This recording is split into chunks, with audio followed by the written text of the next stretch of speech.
Hello, so today I kind of wanted to talk about my story, how I became vegan, how I became an activist, and I wasn't sure sort of how far back to go with this, but then I thought I might start off with my kind of family history because it's kind of interesting in regards to its relation to veganism.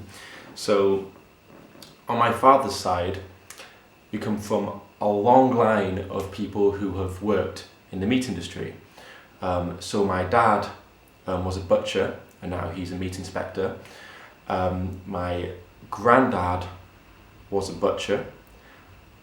My great-granddad was a butcher, and my great-granddad and my granddad owned a butcher's shop together, and I think it was called Hancock's Butchers or Hancock Butchers or something like that. And my great-great-granddad, is that my great-great-granddad was also a butcher. So I actually remember going to the slaughterhouse where my dad works when I was a child. I think it was because it wasn't like take your son to work day or anything like that. It was because we used to go there once a year to pick up the dead animals for Christmas dinners for the family. It needs to be picked up directly from the slaughterhouse for some reason. I just remember being there, and I don't remember much. I don't think I really knew what it was at the time. It didn't really click, but I remember the smell. There was this really distinctive smell. I don't really know how to describe it. It's funny how certain smells can stick with you. It's the same with the vigil I used to go to in Bristol, the pig save vigil.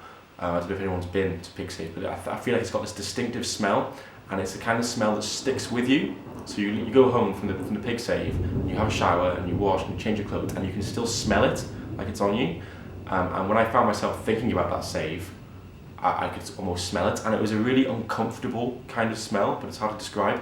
Anyway, I'm going off on a tangent here, but yeah, I just want to give a little bit of background into that memory I have with going to that slaughterhouse. So I just remember the big plastic kind of, I don't know how to describe it, the things you walk through. That's probably a really horrendous description, but whatever. And I remember seeing this person wearing a white coat, and it was covered in blood. How did I not make the connection then? I don't know, whatever. Stupid. But I also remember there was this dog there, and it was a retired sheepdog. And it's kind of ironic because everybody loved this dog. And whenever my dad parked his car in the car park there, this dog would take a piss on every single wheel, all four wheels going round. It's kind of funny. So yeah, I mean, people all love these dogs, and then what's happening in that slaughterhouse is they're killing these animals that think and feel just like that dog. It's really strange. But anyway, let's go back to when I was a very young child, because I have some very, very early memories of questioning whether we should be eating animals, which is interesting, I suppose. So I can't remember how young I was. I'm really bad at sort of remembering different ages of my life. Let's say sometime in primary school anyway, right? So I just remember questioning it and talking to my mum about it, and I remember my mum told me that God put animals here for us to eat, which obviously doesn't make any sense. I can't remember how I reacted to it at the time, but I could jump a little bit further ahead, and I remember saying to my mum that if aliens came down and sort of enslaved us and killed us, it's kind of the same as what we're doing to animals, isn't it? And I remember she said yes, and I said, and we'd call them evil, wouldn't we? And she was like, well, yeah, we would. So I just kind of remember, for some reason, I remember questioning it a little bit when I was a child, but of course, I still ate it. I ate all of it. Then we jump further ahead, let's say my first year of university. I've always been, I'd say, an animal lover, and I think it's a misconception, it's a complete misconception, that you have to be an animal lover to be vegan. It's ridiculous. But I happen to be one. So I was also quite passionate about animal rights while consuming their dead bodies. Complete hypocrite. And in fact, I actually remember arguing with my Muslim friend about halal meat, because there's no stunning in a lot of it when they kill the animal, and I thought that was really, really wrong, and it really got to me. I remember he kept saying, yeah, but you're still killing the animal though. And I was like, yeah, but it's the way they do it. And of course, it is worse. The way you die does matter, but you can't take the moral high ground if you're going to kill the animal anyway. killing is still wrong in itself. But anyway, I'm sure you guys, most of the people watching, are completely aware of this. But I remember one night, it was after we had been drinking. This is where most of my stories kind of start. We've been drinking and we were all sort of at home after the night out, having a few drinks and talking about the night out, I suppose. And one girl who was a meat eater, and her father was a farmer who supplied quite big companies like Tesco and Marks and Spencer's. And she was saying how she used to bottle feed the animals and name them and look after them before they got sent off to slaughter. And because I was quite drunk, I just made a comment. I just said something like, oh, it's a bit fucked up, isn't it? Something like that. And then she just turned to me and said, I hate people like you. You're such a hypocrite. You complain about it and then you eat the meat. And I was just like, yeah, you're completely right. I'm a complete hypocrite. So from then on, the day after that, I gave up eating pigs. And I thought I'd gradually go towards vegetarianism to be less of a hypocrite and to live more in line with my own morals. Never thought I'd go vegan, because I thought a vegan was some sort of extreme, nutrient deficient, hippie kind of cult movement that I'd never be part of, to be honest.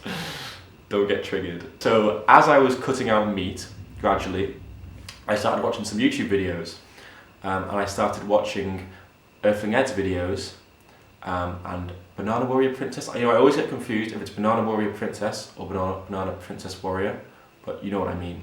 So those two especially, there weren't as many interviewers as there are now. I mean, they're everywhere now, but back then there was only a few. But I was watching a lot of Ed's stuff, and I really enjoyed it.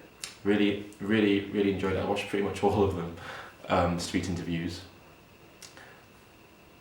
And then I started to get kind of a mindset shift. And I guess most of you guys who are vegan would know how it goes, but you kind of get interested, you watch some more stuff, you watch some documentaries, stumbled on Gary Yoffsky's speech, and it just kind of all built up, and it got to the point where I was like, there's literally no justification for this, for what we're doing to them.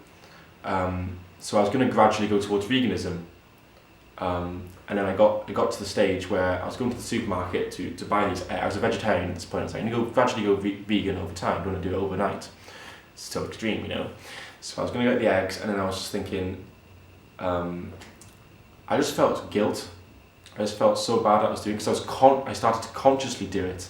And this is on me, and this is something that I feel a lot of guilt for. I know I should have been vegan before I went vegan. It took me too long. And that's something I have to live with. I think, you know, it kind of motivates me to do as much as I can now, but nothing I ever do would be enough, you know, for suffering that I caused, and because a couple of months of it was conscious. I knew that killing was wrong, and I still, you know, paid for the stuff for a couple of months before I went vegan. But yeah, and then I became vegan, and I was kind of the stereotypical preachy vegan pretty much from the off, because I understood it.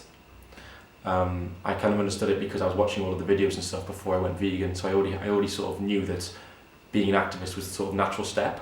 But I wasn't active straight away, not in the sense of going to events, just talking to people, but not going to events and doing street interviews or anything like that.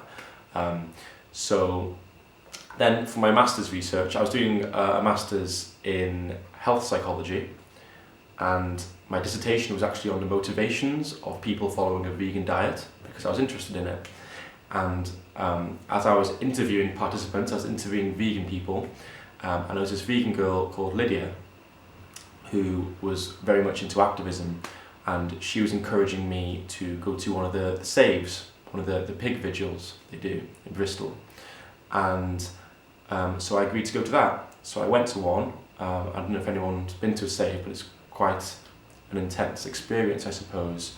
And I think it can sort of make you, it brings it home as to what's actually going on. It's so easy to become disconnected. Even when you're vegan, it's so easy to be disconnected from the suffering that's taking place. And even being there at the save, you know, they go into the slaughterhouse, and then sometimes I'll turn around and have a conversation with someone and get into the conversation, and I feel like I was disconnected to the sort of the horrifying events that are going on, you know, in that slaughterhouse. Even being there, you can still get disconnected. But I think just seeing the animals that you never get to see usually. It just really brings it to the forefront of your mind. And from then on, I started to, I met more vegans from that who were activists, so I just get involved more with them, and I started going to events. My first sort of engaging with the public kind of event was chalking, that I did with a friend. And people ask me on the comment section, people say things like, oh, I want to do this kind of thing, I want to do this activism like you're doing, but I feel quite nervous and anxious about it. But the first time I went to do chalking with this friend, I was very nervous about talking to the public. It's not something I'd ever done before. It was completely out of my comfort zone. But I just did it, and I did it despite the fact that I felt a bit anxious, despite the fact I felt a bit nervous, and just let it kind of sit with you and just acknowledge that feeling. But you don't need to let that feeling stop you from doing what you want to do. So yeah, and then when you keep doing something over and over and over again, you get less anxious, you get less nervous, and before you know it, it's just like brushing your teeth. Probably not the best example, but my point is, it doesn't bring any anxiety with it. And even if it does, again, it doesn't need to stop you from doing it. But things get easier the more you do it.